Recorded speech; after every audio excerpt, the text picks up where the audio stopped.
Now, you've called waterboarding torture before. What do you say to those Bush administration officials who say that it's enhanced interrogation, that it doesn't cause people to be in any real harm?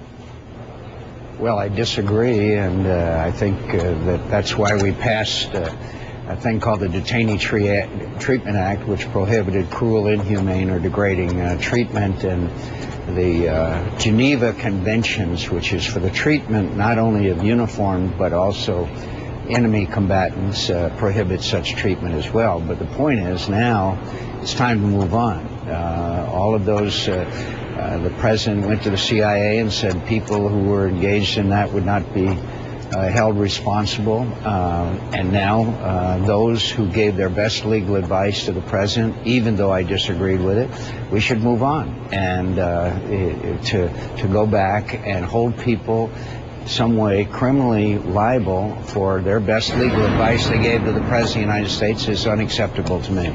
There are some who say it's an issue of morality. Paul Krugman in the New York Times says that, you know, the only way we can regain our moral compass is to investigate how this happened. If necessary, to prosecute those responsible. We need to do this for the sake of our future. It's about reclaiming America's soul. What about that morality question, that while it may be a bad political fight, it's something we have to do?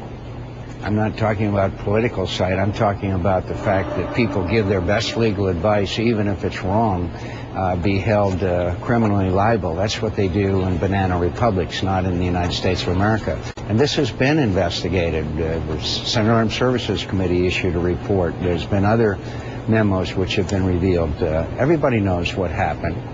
To go back again would be an act of political vengeance, and America doesn't need that right now. Also, there's been talk about whether or not more memos coming out will make America less safe, that it will play into the hands of our enemies. Do you think that the more we talk about this and the more that comes out, we do put our national security at risk? Well, I think there's a time for closure. There's a time for closure on everything. President Ford pardoned former President Nixon. That was strongly disagreed with by the liberal left at the time, and it turned out historically to be the right thing to do. It's time to bring closure. We know about it. We know that, in my view, that it was wrong to do.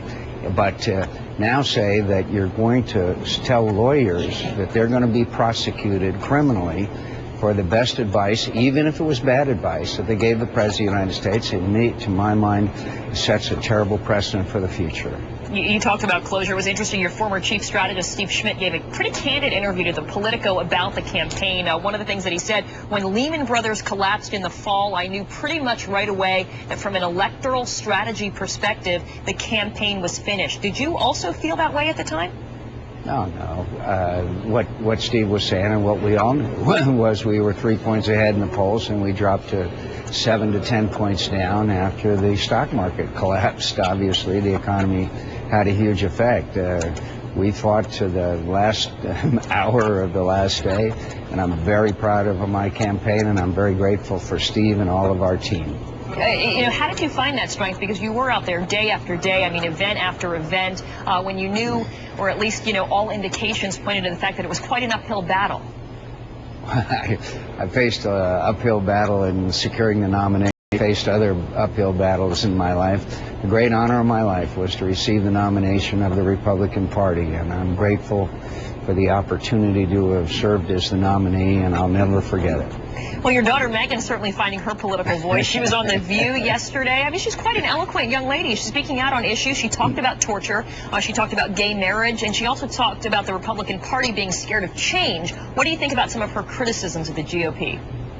I think I love and respect my daughter, and I appreciate the fact that she brings fresh views and ideas, and we need that in our party. And we don't always agree, and sometimes we have spirited discussions, and that's good in families. See, she's a future maverick, right, in training?